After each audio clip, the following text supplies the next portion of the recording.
ሰላም ጤና ይስጥልን የተከበራችሁ የቱዴይ መረጃ ቤተሰቦቻችን በእያላችሁበት የዓለም ክፍል ሁሉ ሰላም ጤና ፍቅር እንዲበዛላችሁ እየተመኘው አሁንም እንዲሁ ከሀገር ውስጥና ከመላው ዓለም የተሰሙትን እጅግ ሊደመጡ የሚገባቸውን ወሳኝ እንዲሁም ሰበር የሆኑ መረጃዎችን በማጠናቀር ወደ እናንተ ይዤ ብቅ ብያለሁ።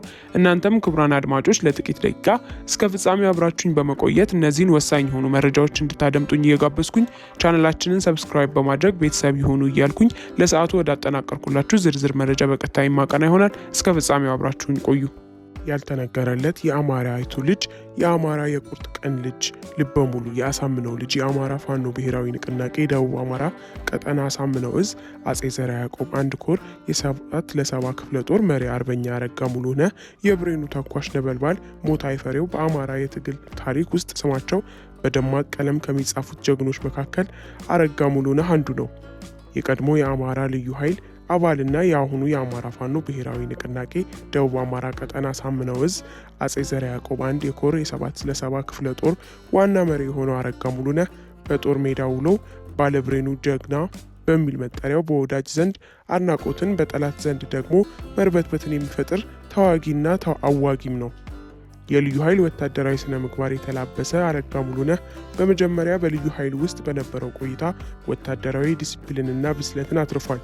ያካበተውን ወታደራዊ እውቀትና ልምድ ተጠቅሞ ህዝባዊ መሰረት ላለው የአማራ ፋኖ ትግል ትልቅ አቅምም ሆኗል። እሱ ጋሻ ሆኖ ህዝቡን ከመከላከል በላይ ለጓደኞቹ ጥልቅ የሞራል ምንጭ ነው። ባለብሬኑና የ7 አዋጊ ተዋጊ አረጋ ሙሉነህ በውጊያ መሃል ብሬን ሲታጠቅ ለየት ያለ ግርማ ሞገስ አለው። የብሬኑ ድምፅ በጠላት ምሽግ ላይ ሲያስተጋባ በአውደ ውጊያው ማርሽ ቀያሪ ነው የተባለውና የሚመሰክሩለት ብዙዎች ናቸው። እጅግ አስቸጋሪ በሆኑና ፈታኝ በሆኑ ቦታዎች ላይ ጦሩን እየመራ ለጠላት የማያፈገፍግ የጀግንነት መገለጫዎቹ ጽናት በትግሉ ሂደት ውስጥ ለገጠመው ፈተናዎች እጅ ሳይሰጥ እስከ መጨረሻው ድረስ በአቋሙ የጸና ተዋጊ ነው። ቆራጡ አርበኛ አረጋ ሙሉነህ ለህዝቡ ነጻነትና ክብር ሲል ማንኛውንም መስዋዕትነት ለመክፈል ወደ ኋላ የማይል የቁርጥ ቀን ልጅ ተምሳሌት ነው። የውጊያ ጥበብ ከከባድ መሳሪያ ጋር ያለው ቁርጠኝነትና በጦር ሜዳ ላይ ያለው የአመራር ብቃት የጀግንነት ተምሳሌት እንዲሆን እያደረገም ይገኛል። አረጋ ሙሉነህ ለሀገሩና ለህዝቡ ያለውን ፍቅር በተግባር የሚታይ በታሪክ መዝገብ ላይ ስሙ ከፍ እንዲል እያደረገ ያለ ጀግና ብሬን ቀለበቱን አረጋ ሙሉነህ ጀግንነቱ ይቀጥላል። ኢትዮጵያ የማርበርግ ቫይረስን ሙሉ በሙሉ መቆጣጠሯ ተነገረ። በኢትዮጵያ የማርበርግ ቫይረስ በሽታ ሙሉ ለሙሉ መቆጣጠር ተችሏል ሲል የጤና ሚኒስቴር አስታውቋል። የኢትዮጵያ ድንገተኛ የማህበረሰብ ጤና አደጋ ፈጣን ምላሽና አመራር ስኬቶች እንዲሁም የማርበርግ ቫይረስ በሽታ ቁጥጥር ማብሰሪያ መድረክ እየተካሄደም ነበር። በመርሃ ግብሩ የህዝብ ተወካዮች ምክር ቤት አፈ ጉባኤ ታገሰ ጫፎን ጨምሮ የክልል ርዕሰ መስተዳደሮች፣ የጤና ሚኒስትር ዶክተር መቅደስ ዳባና አጋር አካላትም ተገኝተዋል። ዶክተር መቅደስ በዚህ ወቅት እንዳሉት መከላከልና አክሞ ማዳንን መሰረት በማድረግ የዜጎችን የጤና አገልግሎት ተደራሽነት ለማጠናከር በቁርጠኝነት እየተሰራ ነው። ለወረርሽኝ የማይበገር ጠንካራ የጤና ስርዓት ለመገንባት በትኩረት መሰራቱን ጠቁመው በዚህም ተጨባጭ ውጤት መገኘቱንም አስመለክተዋል። ለአብነትም በቅርቡ በኢትዮጵያ ተከስቶ የነበረውን የማርበርግ ቫይረስ በሽታ ሙሉ በሙሉ መቆጣጠር መቻሉን ነው ሚኒስትሯ ያበሰሩት። ይህ ስኬት እንዲገኝ ከፊት ሆነው ለህይወታቸው ሳይሰስቱ የማርበርግ ቫይረስን በመዋጋት ከፍተኛ አስተዋጽኦ ላበረከቱት የጤና ባለሙያዎችም ምስጋናን ተችሯቸዋል። ዶክተር መቅደስ ለኢትዮጵያ አዲስ የሆነውንና ያልተለመደውን የማርበርግ ቫይረስ መቆጣጠር በመቻሉ እንኳን ደስ ያላቸውም ሲሉ ገልጸዋል። ስኬቱ በሀገራችን ታሪክ ውስጥ ትልቅ ትርጉምና አሻራ ያለው ነው ያሉት ሚኒስትሯ በሽታውን ለመቆጣጠር ድጋፍ ላደረጉ አካላት ምስጋናም አቅርበዋል። በምስራቅ ጎጃም ዞን ከታፈሱ 1330 ወጣቶች መካከል 850 የሚደርሱት ከደብረ ማርቆስ ማሰልጠኛ ተቋም መጥፋታቸው ተረጋገጠ። እነዚህ 4 ወጣቶች ደረጀ ጎሹ፣ ደሳለኝ ወርቁ፣ እንዳለ ይበልጣልና ዝጋለ ሰጤ ይባላሉ። በነፍሴ ሳር ምድር ወረዳ ከመርጦ ለማርያም መሃል ከተማ አደባባይ ታፍሰው ድቅድቅ ባለው ጨለማ ወደ ደብረ ማርቆስ ከተጓዙ 110 ወጣቶች መካከልም ይገኙ ነበረ። ደሳለኝ ወርቁ በመርጦ ለማርያም ከተማ ዙሪያ የሸዋት ቀበሌ ነዋሪ ሲሆን ከዓመታት በፊት በደረሰበት የአንጀት መታጠፍ በቀዶ ጥገና ሕክምና ህይወቱ የተረፈች መሆኑ የሚመሰከር ለምጽም በሆዱ መካከል ተመልክተናል። ቀሪ 3 ወጣቶች ከተሰማሩት የጉልበት ስራ በሚኒሻዎች ታፍሰው ከደሳለኝ ወርቁ ጋር በአንድ መኪና ተጭነው ደብረ ማርቆስ ወታደራዊ ማሰልጠኛ ራሳቸውን ማግኘታቸውንም ከታፋሾች አንደበት ሰምተናል። ሚኒሻዎች እየደበደቡ ወደ ፖሊስ ጣቢያ ከወሰዱን በኋላ ስልካችንን ቀምተው ምሽት በአንድ መኪና አጭቀው የወሰዱን 60 የመርጡ ለማርያም ከተማ ወጣቶችና 50 የዙሪያ ቀበሌ ወጣቶች በድምራችን 110 ሁነን ደብረ ማርቆስ ከተማ ስንደርስ ከምስራቅ ጎጃም ዞን ወረዳዎች ታፍሰው ከመጡት ጋር 1330 እንሆን ነበር ያሉት ወጣቶቹ በወታደራዊ ካምፕ ለ10 ቀናት መቆየታቸውንም ያስታውሳሉ።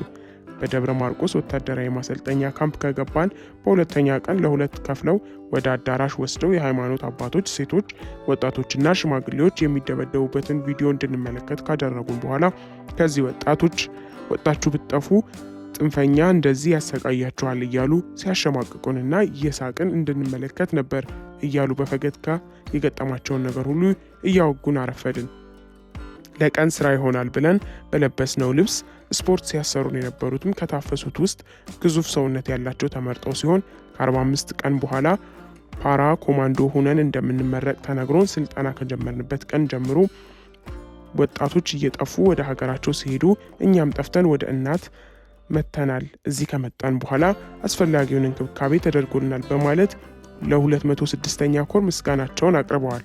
ፓራ ኮማንዶ ወይንስ ፓራ ኮማንዶ የሚለው ሳይገባን በቀን ስራ ልብሳችንና በባዶ እግራችን አሰልጥነው ወደ ጦርነት ሊማግዱን መሆኑን በመረዳት በማሰልጠኛ ከነበረው 1330 ታፋኝ መካከል 850 የምንሆን እየጠፋን ወደ ፋኖ ተቀናቅለናል ያሉት እነዚህ ወጣቶች የአረመኔው ስርዓት ሰሞኑን በከተማዎች እያደረገ ያለውን የወጣቶች አፈሳና ስቃይ ትክዝ እያሉ አጫውተውናል። በስርዓቱ ታፍሰው ከማሰልጠኛው የወጡት ወጣቶች በመንከባከብ ላይ የሚገኘው 206ኛ ኮር በመርጡ ለማርያም ከተማ በስራ ላይ የነበሩ ወጣት ልጆቻችሁን የተነጠቃችሁና የጠፉባችሁ የእነዚህ ወጣት ቤተሰቦች ዛሬ ልጆቻችሁ ከወንድሞቻቸው ጎን በአስተማማኝ ሁኔታ ይገኛሉ። ልጆቻችሁን ትረከቡ ዘንድ ጥሪ እናቀርባለን። ተቋማችን የአማራ ፋኖ ብሔራዊ ንቅናቄ አፋብን ለሁሉም የዓለማችን ክፍል ለሚኖሩ አማራዎች የመጨረሻ የህልውና አደጋ መመከቻና ማስከበሪያ ሆኖ የሚያገለግለን በሰማዕታት ጓዶች ደምና አጥንት የተገነባ የኮንክሪት ምሽጋችን ነው። ስለዚህ ተቋማችን ለልጆቻችንና ለልጅ ልጆቻችን በኩራት የምናወርሳቸው በጣም ትልቁ ሀብት ነው። ተቋማችን የጎንደሬነት፣ የጎጃሜነት፣ የሸዋነትና የወሎነት ስሁት ማንነት ሰብሮና አሸንፎ የወጣ የአማራዎች መሰባሰቢያ ቤት ነው። ስለዚህ በአውራጃዊ ማንነት ተቸንክራችሁ ትግሉን ለመከፋፈል የምትሞክሩ መደዴ የብአዴን ቅጥረኞች ውላችሁ በሽንፈት ስለተጠናቀቀ አማራችሁን ፈልጋችሁ ዘንድ ወንድማዊ ምክሬ ነው። ተቋማችን ለብዙ ዓመታት የተራዘመብንን ጸረ አማራነት ትርክት ሰባብሮ ራስ ጠል አማራዎችን አሸንፎ ራስ በቅ ሆኖ አማራዊ ችግሮችን በአማራዊ እሴትና በአማራ ልጆች መፍታት እንዲችል ተደርጎ የተዋቀረ በበቁና በነቁ የአማራ ልጆች የሚመራ ተቋም ነው። ተቋማችን በብልጽግና የተለጠፉትን የኮሪደር ልማት ታጋዮችና ሱፍ ለባሽ ፎቶ ገጮችን አሸንፎ የትውልድ ዕዳ አድርጎ ፈተናዎችን ሁሉ በማለፍ የተመሰረተ ድርጅት ነው። የሚሊሻ አበል አጓጉቶት የሄደ ተክል ብአዴን የኮሪደር ታጋይ ፎቶ ተነስቶና ለፍልፎ ከጨረሰ በኋላ ከእጃችን ላይ መውደቁ አይቀርም። በአጠቃላይ አንድ ማንኪያ ቅንነት ቤት ዘግቶ መምከር አቅቶት የሄደን የትግል አመንዝራ ተቋማችን በጊዜ ሂደት በእጁ እያስገባቸው ተደርጎ የተዋቀረም ተቋም ነው። ተቋማችን በፌስቡክ አካውንት መሪ ከመሪን እንዳይተማመን ያደረጉትን የመሪዎችን ስብዕና ከውስጥም ከውጭም ሆነው የሚያቆሽሹትን አስመሳይ ስም አጥፊ የውስጥ ባንዳዎችን በዘፈቀደ ገንዘብ የሚሰበስቡትን እንዲሁም ሁሉንም የብልጽግና የፌስቡክ ሚሊሻን አሸንፎ የተመሰረተ ድርጅት ነው።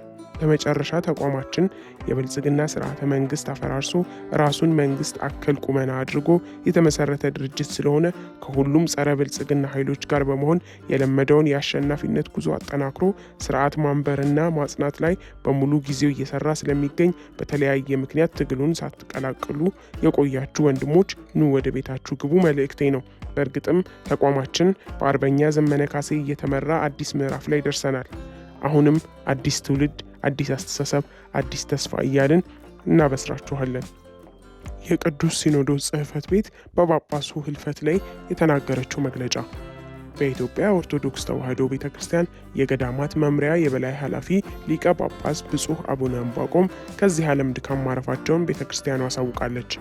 የቅዱስ ሲኖዶስ ጽሕፈት ቤት የብፁዕ አቡነ ዕንባቆም ሥርዓተ ቀብር ጥር 19 ቀን 2018 ዓ.ም በተማሩበት በመነኮሱበትና ለረጅም ዓመታት ባገለገሉበት በታላቁ ደብረ ሊባኖስ ገዳም ይፈጸማልም ተብሏል። ብፁዕ አቡነ ዕንባቆም በኢትዮጵያና በኢየሩሳሌም በሚገኙ የኢትዮጵያ ገዳማት ከፍተኛ መንፈሳዊ አገልግሎት ያበረከቱ ሲሆን በቤተ ክርስቲያኗ ውስጥ በተለያዩ ኃላፊነት ቦታዎች ላይ በመመደብ ተልዕኳቸውን ሲወጡ እንደቆዩም ተገልጿል። ለማስታወስ ያክል ስርዓተ ቀብራቸው በታላቁ ደብረ ሊባኖስ ገዳምም ይፈጸማል።